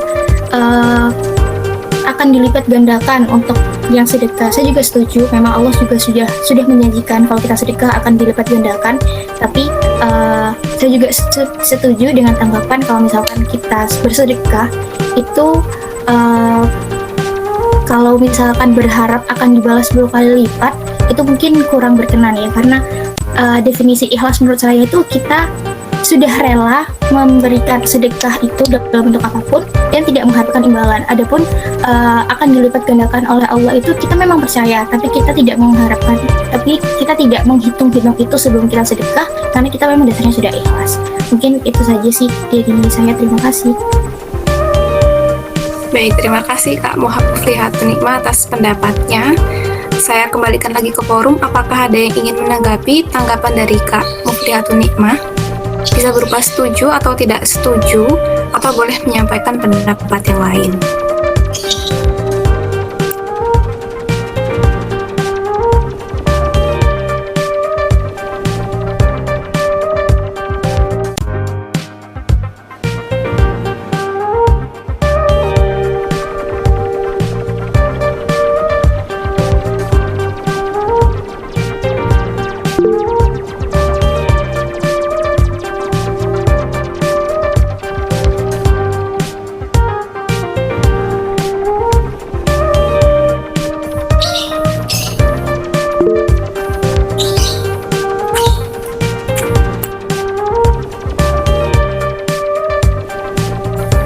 Baik, ini ada tanggapan lain dari Kak Syaukil dari UNESA.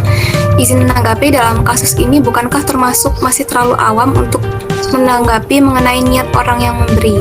Mempertimbangkan kita juga tidak tahu sudut pandang dari sang pemberi, latar belakangnya, dan informasi lainnya untuk menilai para pemberi tersebut. Dan mengenai ditunjukkan di depan umum, bukankah tidak menutup kemungkinan juga untuk sang pemberi memberikan di depan umum dengan dalih memotivasi masyarakat lain untuk melakukan sedekah? Terima kasih Kak Syokil atas pendapatnya. Apakah saya kembalikan lagi ke forum, apakah ada yang ingin menanggapi tanggapan dari Kak Syokil? Atau boleh menyampaikan pendapat lain?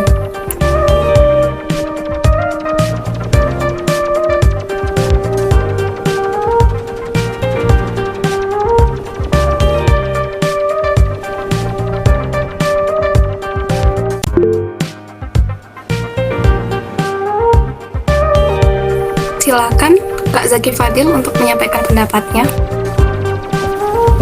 Saya izin menanggapi pendapatnya Mas Muhammad Syakil Amin ya. Yang perkara ditunjukkan di depan umum, tapi kan untuk menghindari adanya kemungkinan seorang untuk merasa riang, sih kita emang nggak bisa menilai pribadi orang cuma dari video tadi dan lain-lain. Lebih baik kalau menurut saya sih menghindari adanya perasaan ria itu tadi, menghindari adanya kemungkinan ria itu terjadi. Dia baik dilakukan seorang dan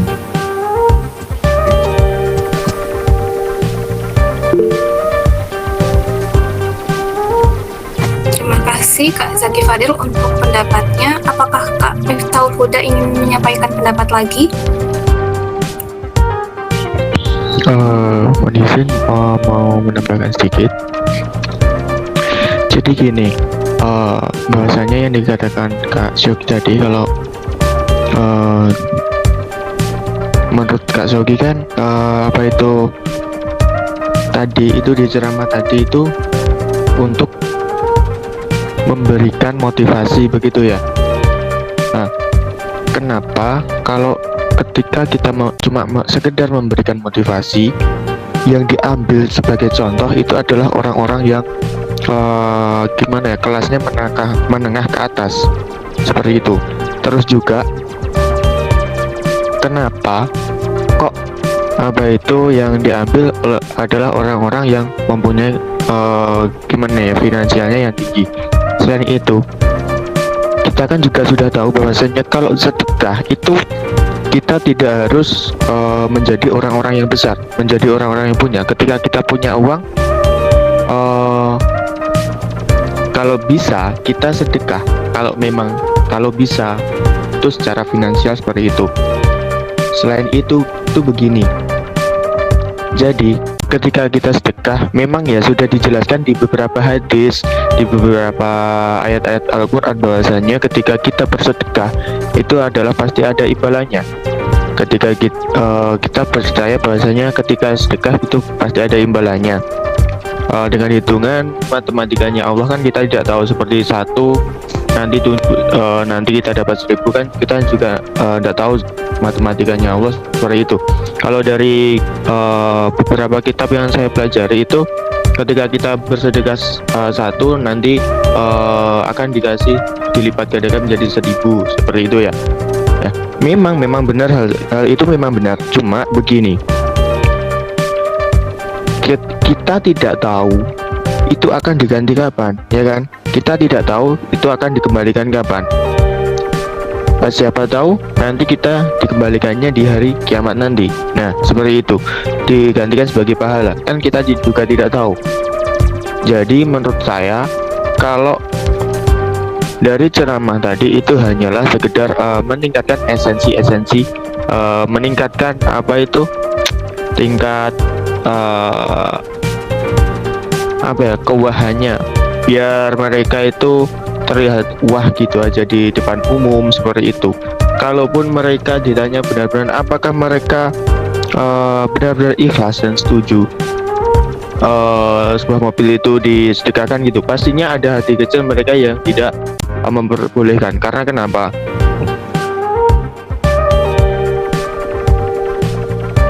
kita tahu, kita aja di masjid ya, contoh kita aja di masjid, kita mungkin sedekah, kita di dompet ada uang 500.000 dan uang 5.000. Ketika kita hari Jumat itu, yang dimasukkan berapa? 5.000, ya kan?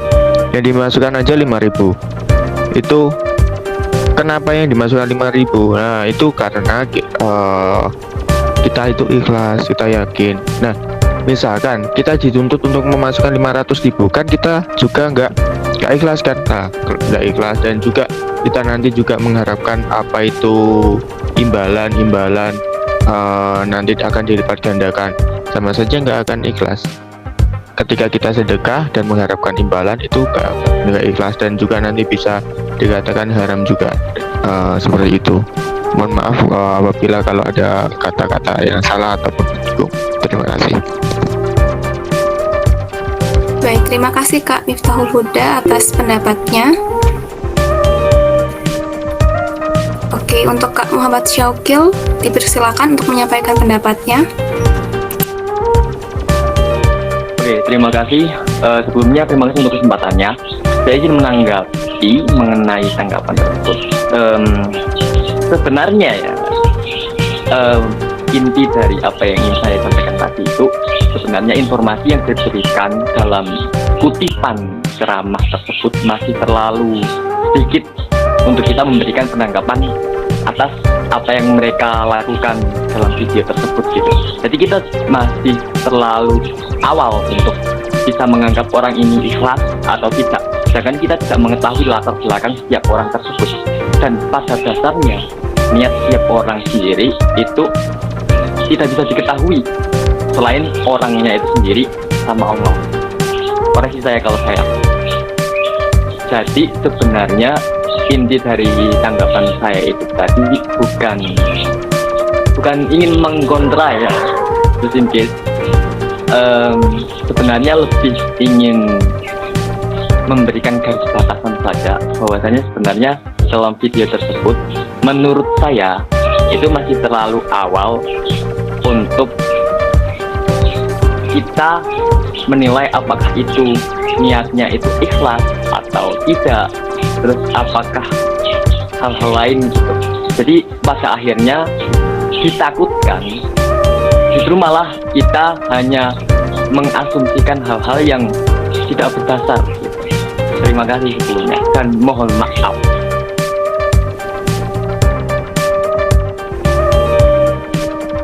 Baik, terima kasih Kak Syaukil atas pendapatnya.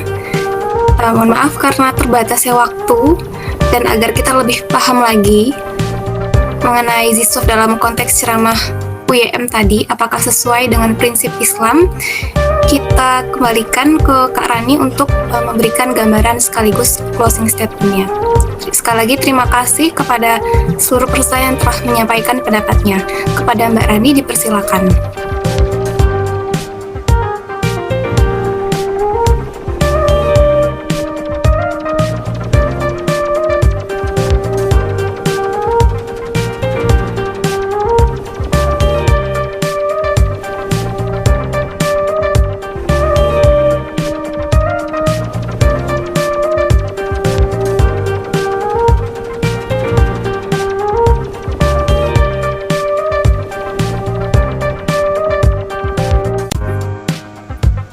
Mbak Rani masih Iya, mohon maaf. Oke. Terima kasih pada Uhainun yang sudah memberikan kesempatan untuk saya untuk menyimpulkan dan closing statement. Jadi di sini saya sebelumnya kan saya juga udah pernah nonton video ini ya, cuman tadi itu benar-benar lengkap videonya yang tentang gimana cara Ustadz Yusuf Mansur mengajak sedekah itu. Terus juga saya juga sangat mengapresiasi teman-teman di sini, sangat luar biasa, pendapatnya juga keren-keren, semuanya berpendapat, tidak ada juga pro kontranya ya, tadi seru ya. Ada pro kontranya, cuman di sini saya hanya menyimpulkan saja, cuman ada mungkin ya nanti saya mengasih pendapat dikit aja. Lebihnya ini saya hanya menyimpulkan. Tadi teman-teman ada yang bilang bahwa gini, saya mulai dari yang pendapat terakhir aja ya. Pendapat terakhir tuh benar, yang menyatakan bahwa kita itu emang tidak bisa menilai video tersebut, dari potong video tersebut. Kita nggak tahu di sananya seperti apa. Itu kan program TV ya teman-teman. Memang kita nggak tahu di sananya itu apakah uangnya nanti itu dikembalikan atau memang buat Ustaz Yusuf Mansur, atau di sananya itu kondisi apakah mereka itu sebenarnya sudah berbicara di belakang stage. Kita nggak ada yang tahu kondisi nyatanya di sana. Cuman dari video-video yang beredar, bisa video yang sudah bisa kita tonton secara, walaupun kita nggak tahu belakangnya, itu bisa menjadikan pelajaran buat kita, bahwa bisa dijadikan pelajaran lah dari kesimpulan atau dari pendapat teman-teman tadi. Kayak misal contoh sedekah itu harus ikhlas. Benar teman-teman, bahwa memang sedekah itu kita nggak bisa mengharap imbalan duniawi. Paling kita sedekah itu cuman mengharap ya kita bersedekah karena kita mengharap pahala Allah. Kita boleh mengharap, tapi mengharap pahala Allah, mengharap ridho Allah gitu. Itu yang utama dalam kita bersedekah. Kalau kita mengharap ini aku sedekah bakal balik 10 kali lipat, itu kayaknya kayaknya terlalu terlalu ini banget gitu, menuntut Allah banget gitu. Jadi kalau memang niatnya sedekah itu juga sunnah, tujuan sunnah adalah mendapat pahala, maka ya kita bersedekah tujuannya mengharap pahala Allah aja gitu. Untuk masalah nanti diganti di dunia atau di akhirat, itu cuman bisa urusan Allah, hitung-hitungannya Allah gitu. Kita nggak bisa menghitung itu benar. Lalu yang kedua, sedekah lebih baik tidak diketahui orang lain. Terus tapi ada juga kontra, bahwa sedekah itu bisa juga sebagai contoh atau motivasi orang lain. Mungkin di satu sisi kalau kita memang tujuannya adalah untuk mengajak sedekah, itu bisa menjadi contoh untuk orang lain untuk bersedekah. Tapi sangat berhati-hati teman-teman, untuk sedekah itu bisa tergantung niat hati masing-masing ya. Tapi kalau kita bersedekah itu dengan niat kayak tadi di video tadi, kalau kita nggak sedekah, kita malu sama orang-orang gitu, berarti niat kita udah salah gitu. Niat kita sedekah bukan karena kita pengen mendapat ridho Allah, tapi kita malu karena kita dilihat orang lain, kita pengen dipandang baik oleh orang lain, yaitu niatnya bakal jadi salah lagi di hati kita gitu. Nah, saya pernah melihat cuplikan video yang dimana itu animasi yang menggambarkan percakapan Umar bin Khattab radhiyallahu an dengan salah satu sahabat Nabi. Dia bertanya kepada Umar kenapa kalau Umar itu kalau sholat kayak misal sholat sunnah, tahajud, duha itu beliau suka menyendiri atau tidak dilihatkan orang lain. Sedangkan kalau sholat wajib suka diperlihatkan kepada orang lain, atau pokoknya pas ada orang lain gitu. Kenapa? Karena sholat wajib itu kita kan udah wajib melakukan gitu. Kita diperlihatkan kepada orang lain juga bukan bermaksud riya, karena itu malah bisa menjadi contoh buat orang lain agar melakukan sholat wajib, melakukan puasa wajib gitu. Misal puasa Ramadan, kita harus menunjukkan bahwa saya puasa Ramadan gitu, biar yang lain juga yang seharusnya memang wajib berpuasa juga tetap berpuasa. Tapi waktu itu kalau untuk sunnah itu kata Umar bin Khattab itu lebih baik disembunyikan gitu. Cuman disembunyikan dan lebih baik orang lain tidak tahu, karena sunnah kan memang bukan sebuah kewajiban gitu, yang urusannya kita dengan Allah sendiri. Tapi kalau memang kita ingin niat mendakwakan sedekah atau ziswaf itu tadi, ya kita bisa dengan cara banyak hal gitu. Bisa dimulai dengan mencontohkan, sebenarnya juga bisa, cuman bukan dengan cara yang seperti itu, yang gimana cara mencontohkan sedekahnya itu tidak merubah niat kita supaya kita tuh dipandang orang baik gitu. Itu balik lagi sebenarnya ke hati manusia masing-masing kalau untuk masalah boleh dicontohkan ke orang lain atau tidak. Terus tadi juga saya melihat itu tadi sih mungkin ya hitung-hitungan juga, masalah hitung-hitungan. Kalau kita itu memang manusia tidak bisa menghitung gitu loh, kita nggak bisa menghitung. Kita loh bisa sedekah cuma 100 rupiah, tapi Allah balasnya bisa lebih dari hitungan kita, bahkan lebih dari ratusan ribuan kali lipat. Itu kan tergantung Allah, tergantung ridho Allah juga gitu. Jadi kita nggak bisa menilai dari sedekah kita sendiri, kita nanti dapatnya berapa, itu nggak bisa. Mungkin itu sih yang saya simpulkan dari pendapat teman-teman mengenai video Ustadz Yusuf Mansur tadi, atau cara Ustadz Yusuf Mansur tadi dalam mengajak orang-orang untuk bersedekah gitu. Dan untuk closing statement dari saya, kalau dibalikan lagi ke materi sebelumnya, kan kita sebagai milenial memang harus mengoptimalisasikan siswa. Nah, tadi kan saya juga bilang bisa melalui dakwah dan sebagainya gitu kan.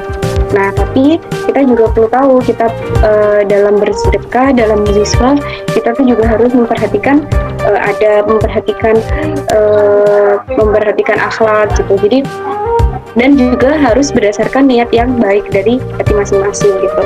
Jadi mungkin itu sih teman-teman, dan juga teman-teman, saya di sini berpesan kepada teman-teman, kita sebagai milenial bisa melakukan apa saja untuk mengoptimalisasi Ziswaf di Indonesia. Bisa dengan yang tadi ya, bisa dari belajar, mempelajarinya, mendakwahkannya, lalu bisa ikut volunteer, dan bisa juga yang terakhir tadi bisa menjadi pemuda masjid atau menggerakkan masjid.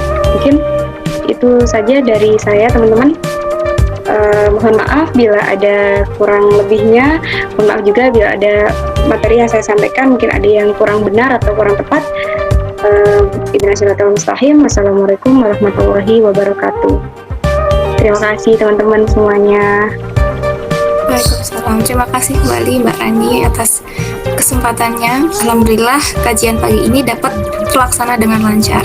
Sekali lagi terima kasih banyak kami sampaikan kepada Mbak Rani yang bersedia membagi ilmunya pada kajian pagi ini. Saya mengucapkan terima kasih juga kepada seluruh peserta diskusi syariah yang telah menyempatkan waktunya mengikuti kajian hari ini. Semoga ilmu yang kita dapatkan hari ini bisa bermanfaat dan menambah wawasan kita semua. Amin. Saya ingatkan kepada seluruh peserta disyar, dimohon untuk mengisi post-test yang telah dibagikan panitia melalui kolom chat. Pengisian pretest dan post-test ini sebagai syarat untuk mendapatkan sertifikat. Jadi jika tadi mungkin belum diisi pretestnya, setelah ini pretest sekaligus post-testnya dapat diisi terlebih dahulu ya teman-teman, agar bisa mendapatkan sertifikat. Sebelum kita akhiri kajian hari ini, kita akan melakukan sesi dokumentasi. Oleh karena itu, kepada peserta yang tidak terkendala jaringan, bisa menyalakan kamera terlebih dahulu ya. Untuk sesi dokumentasi, saya serahkan kepada panitia yang bertugas. Kepada panitia bertugas, dipersilakan.